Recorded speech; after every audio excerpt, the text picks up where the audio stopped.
Either we are there or not, ITSPmagazine still gets the best stories. There are plenty of conferences and all sorts of events that spark our curiosity and allow us to start conversations with some of the world's brightest minds. In person or virtually, we sit down with them at the intersection of technology, cybersecurity, and society. Together, we discover what the synergy of these three elements means for the future of humanity. Knowledge is power, now more than ever. CrowdSec, the collaborative and open source cybersecurity solution. Analyze behaviors, respond to attacks, and share signals across the community for free. Let's make the internet safer together. Learn more at crowdsec.net. EdgeScan offers continuous vulnerability intelligence as a service, accurately identifying vulnerabilities and exposures across the full stack. All threats are verified by cybersecurity experts, providing exploitable risk and remediation guidance, virtually false positive free. Learn more at edgescan.com. Pantera, the leader in automation security validation, allows organizations to continuously test the integrity of all cybersecurity layers by emulating real-world attacks at scale to pinpoint the exploitable vulnerabilities and prioritize remediation towards business impact. Learn more at www.pantera.io.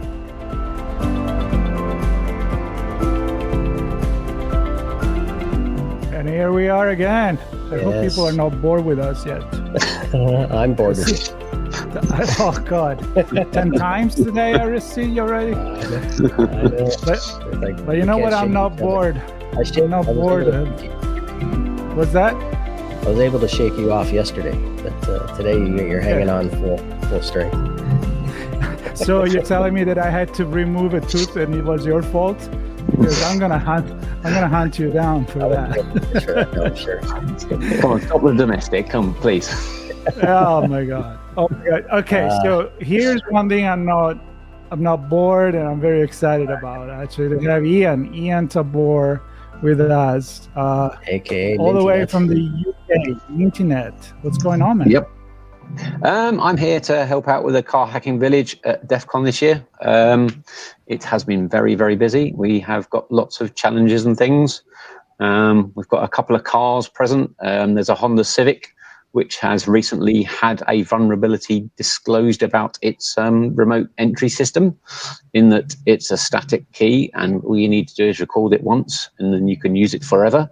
So if you have a very, very cheap bit of software-defined radio, as quite a lot of hackers do, you can just listen for next door to unlock their car, borrow the code, and then later on you can then also unlock their car or do other things. Sell the code. Don't talk to me about cars. My car got stolen. It's just not good.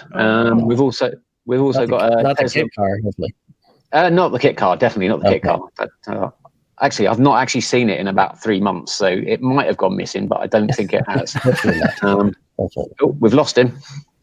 But we've also got a Tesla Model S, I believe, for some hacking, and there's some challenges on that. We've got our usual list of challenges from sort of Grimm's 3PO.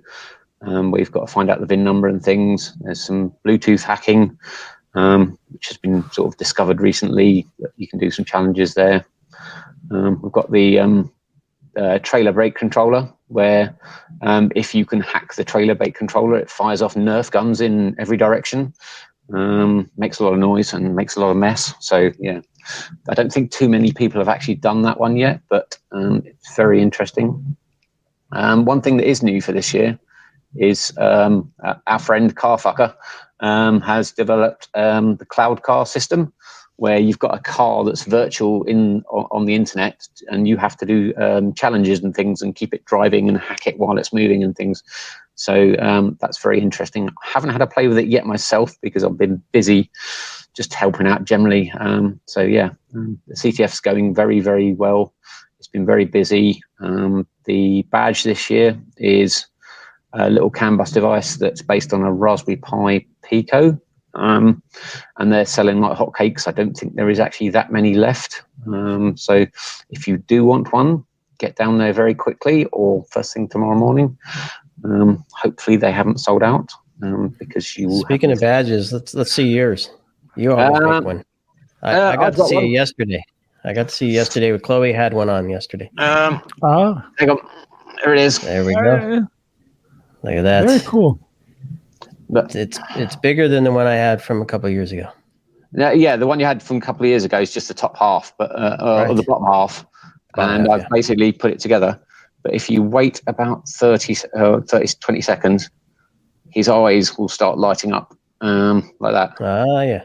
It looks a bit evil, but it cycles through the colours and it looks a bit weird. But yes, he's being very cheeky. So when you say he, I always have a hard time figuring out how to pronounce his name. I call him Biggie because it's just easier rather than Big Renew. It's sort of like a rework of Tigrinew, which I think is Hungarian for tiger. My wife's Hungarian, so yeah. So and he has a Twitter account, right? He does have his own Twitter account at Big Renew, BIGGRINNYO, or find me and I also follow him at Mintinet. So yes, he's always tweeting very cheeky pictures and things. He's been getting lots of love and things today because it's his birthday. I actually got him here in Vegas in 2019 from the Tiger Place over in the Mirage. So he sort of became the mascot for the car hacking village in the UK. And so he just appears every now and then and does a bit of baking, does a bit of cooking, steals my food. Generally just a cheeky little thing. I was going to ask how he actually got into the village, because I think he took your badge, didn't he? He did, yes. He stole my badge earlier. But yes, I think he's kept me sane during lockdown because just someone there keep me out of trouble. Talking about lockdown, I mean, that's how we went back in time. Let's go back in time for when we met you. It was back in the UK. Yep. And it was at InfoSecurity Europe. We had a great conversation at the time, and then we stay in touch. So I'm curious to know, because of the pandemic, of course, we're in touch via social media, one like here and there, one retweet. But what's new with you? I mean, have you had some new development in your career, in the things that you do? Yes. About 3 weeks ago, I actually started working for a new company in the UK called EDAG. They're a sort of automotive consultancy company that do electrical engineering, cybersecurity, and those sort of things in the UK. But they've got a bigger parent company in Europe, in Germany. So they design autonomous vehicles and all that sort of things. It took a while to actually get into the business. I've been for lots of interviews with other companies and things, but they sort of never came to fruition because, you don't have any automotive experience. It's like, well, I run the car hacking village. I built a car in a box. I built a car in a case that's the equivalent of a product that's 20 times more expensive. So how have I not got automotive experience? What's the real reason then? I don't know. Afraid of quote unquote hackers, or afraid of what you might uncover? Or? I don't think they're afraid of hackers. I think it's just one of those closed sort of communities that there is. Like most industries, that they don't like outsiders, I think, more than anything. This company's given me a chance and things are going well. I'm working on some of the legislation stuff that's coming out in Europe for cybersecurity. Very interesting stuff. The manufacturers have got to do loads of work to actually make sure their cars are secure for the lifetime of the vehicle. But no one knows what the lifetime of a vehicle is. And the legislation says until there is no more of that product available on the road. So do you think the OEM is going to keep their systems going to update software for 100 years? Because there's still cars on the road now from 100 years ago. I don't know about that one. But it's going to be interesting to find out what happens. Well, at some point they stop. In Ireland they call it NCT. I don't know if it's the same in England, but And here in the U.S., I guess there is no get it off the road. It's just you don't have to smog check it anymore and that kind of thing. But I don't know. The legislation says they've got to support it for the life of the vehicle. Yeah. But there is nothing in there that says the life of the vehicle. Is that like the duration of time it's built, the duration of time plus X number of years, or is that literally for however long there is one of those vehicles on the road? Because classic car collectors have got vehicles from 1900s, 120 years old. Okay, they don't have any technology in them, but there's still going to be people in 50 years' time that are going to be driving around in the last of the petrol cars that are being built today because they may not like electric cars, or they've had it squirreled away as a sort of future classic thing. So do we think this will happen? I don't know. I think there may be some consolidation in the automotive space in the future, because most of the vehicles that are being made nowadays, they're all a similar sort of thing. This same old box with wheels on the corners, using the same old technology inside. But yes, it's very interesting times. But I want to go back for a second to you searching for the job and like not being, I'm doing air quote, qualified, and it's so hard for me to think that even if an old traditional maybe industry like the car, I mean the car industry, right now we don't buy car anymore, we buy computers on wheel, right? Or as somebody said, telephone on wheels. I hear that, smartphone. That vehicles nowadays will be telephone on wheels, and they probably want it to be a throwaway thing that's only supported for X number of years. But computers of yesteryear weren't built for security, they were built for safety. So they are built to make sure that they don't crash, they don't kill someone. They don't have to be secure, because that doesn't actually keep the person safe.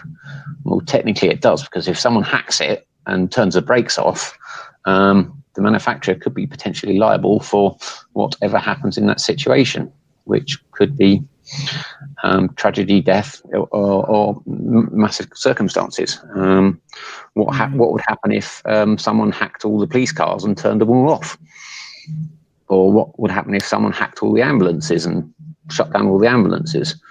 You wouldn't have any ambulances, but you'd also have quite a lot of probably traffic jams of ambulances stuck out on the road not doing a lot. And then the service knock-ons for those sort of services could be very, very dangerous and dodgy to other people. But yeah, strange. It is strange because, I mean, we come from a little older generation. I mean, I never been a car guy, but I was a scooter guy growing up in Italy, right? I mean, putting my hand on the Vespas and the other little scooters, and it was fun. I mean, I think you build your own car, right? I have done, yes. It's not as advanced as cars today, but it's like car hacking. What do you define as car hacking?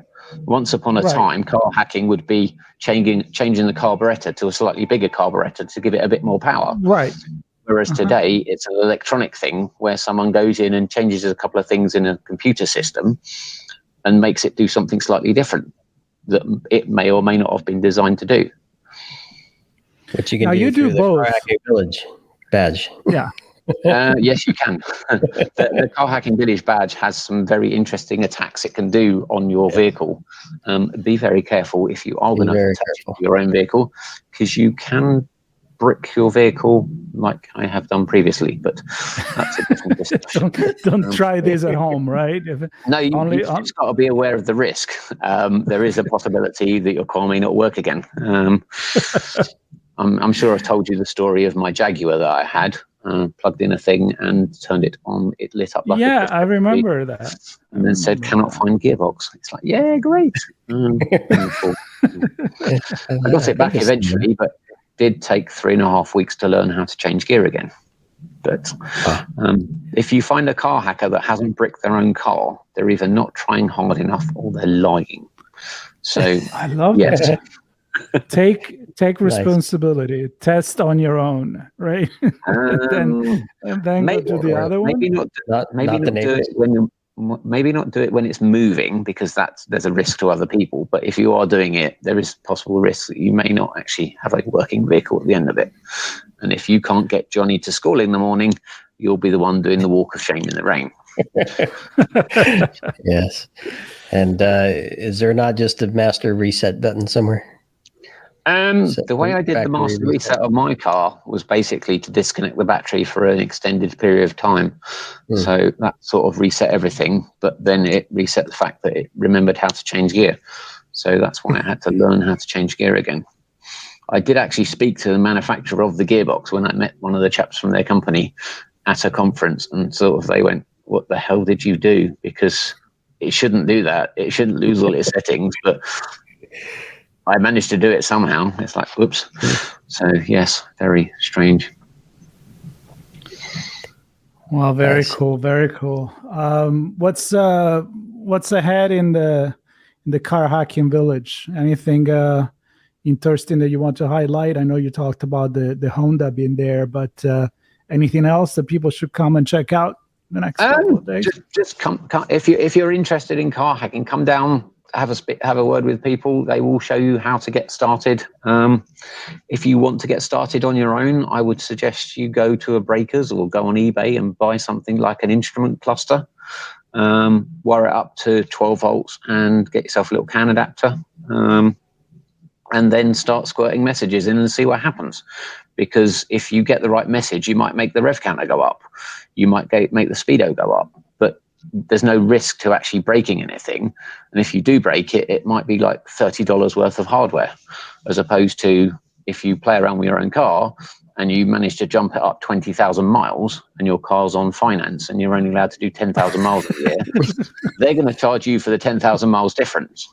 So that's going to cost you. If you're going to do that, though, jump it up 1,000,000 miles, because then you can say, well, if you can prove that I could drive that car that distance in the time between the last service and now, I'll pay for it.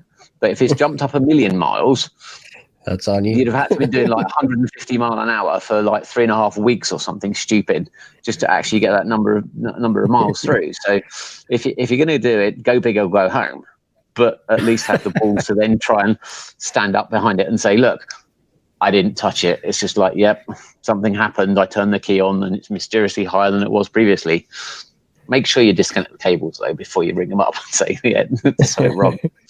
But, I'm pretty sure in the small print, it says, don't hack the fucking car.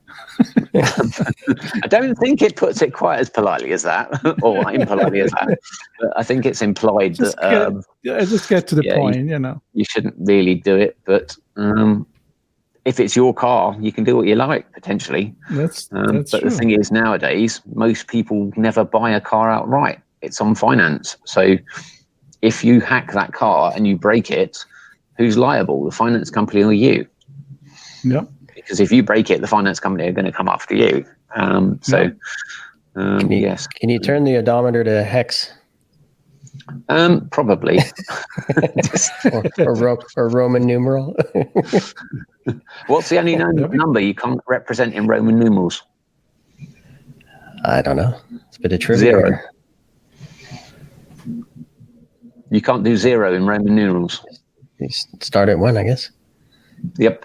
Or do you represent it as 1 minus 1? I don't know. It's got to be a way. I don't think there is. I never asked myself that, and I can see, I can read the Roman numbers, but I think you're right. Yeah, I mean, even if you want to do a number that is 500, and you have like the D or the L, and that's that's including the 0, which means the 0 with it. You're totally right. I just learned something that is not about cars. I love it. Thank you, Ian. I appreciate that. And I really appreciate your time to catch up with us. And unfortunately, we couldn't be there to meet you in person. And I hopefully hope to meet you in the UK again, because that means how much I'm going there. So that'll be very cool. I miss London, and I miss to visit the UK, actually. Are you planning to come over to InfoSec later in the year? I would love to. Yeah. Yep. Yeah, for sure. Yeah. I mean, I did my trip post-pandemic to go visit my family in Italy not too long ago. Yep. I didn't make it in the UK. I went to Zurich and Switzerland for a few days. It was really nice to finally be traveling again. And so I really love London and the whole UK. So I'm looking forward to that and to hang out with you and other friends from the InfoSecurity group in the UK, which we do know many, Sean. And I want to take the opportunity to say hi to Hall. I'm not going to list them here because I will forget someone for sure. You're going to piss off somebody you forget. Exactly. You will forget someone. That's right. That's right. Yeah, that's why I say everyone. We'll stick with Minty and Biggie, and thank you both for joining us and doing what you do for the car hacking village. Definitely. You guys volunteer for this stuff, and it's your time. Granted, it's fun, but still your time giving back to the community and ultimately giving back to society. So if it gets some more people involved and help to secure the world, it's good. So that's what it's done there for, really. Yep, exactly. Absolutely. People need to appreciate that. They're not there making money. They're there to do good and make the community grow. So big applause to that one. Good to see you, Ian. Take care. Say hi to everybody on the floor. Safe journey back. And catch you soon. See you later. And everybody else, stay tuned. We have a few more chats here live on ITSP Magazine. Thanks, everyone. We are. Pantera, the leader in automation security validation, allows organizations to continuously test the integrity of all cybersecurity layers by emulating real-world attacks at scale to pinpoint the exploitable vulnerabilities and prioritize remediation towards business impact. Learn more at www.pantera.io. EdgeScan offers continuous vulnerability intelligence as a service, accurately identifying vulnerabilities and exposures across the full stack. All threats are verified by cybersecurity experts, providing exploitable risk and remediation guidance, virtually false positive free. Learn more at edgescan.com. CrowdSec, the collaborative and open source cybersecurity solution. Analyze behaviors, respond to attacks, and share signals across the community for free. Let's make the internet safer together. Learn more at crowdsec.net. We hope you enjoyed this episode of our on-location conversation. If you learned something new and this podcast made you think, then share ITSPmagazine.com with your friends, family, and colleagues. If you represent a company and wish to associate your brand with our conversations, sponsor one or more of our podcast channels. We hope you will come back for more stories and follow us on our journey. You can always find us at the intersection of technology, cybersecurity, and society.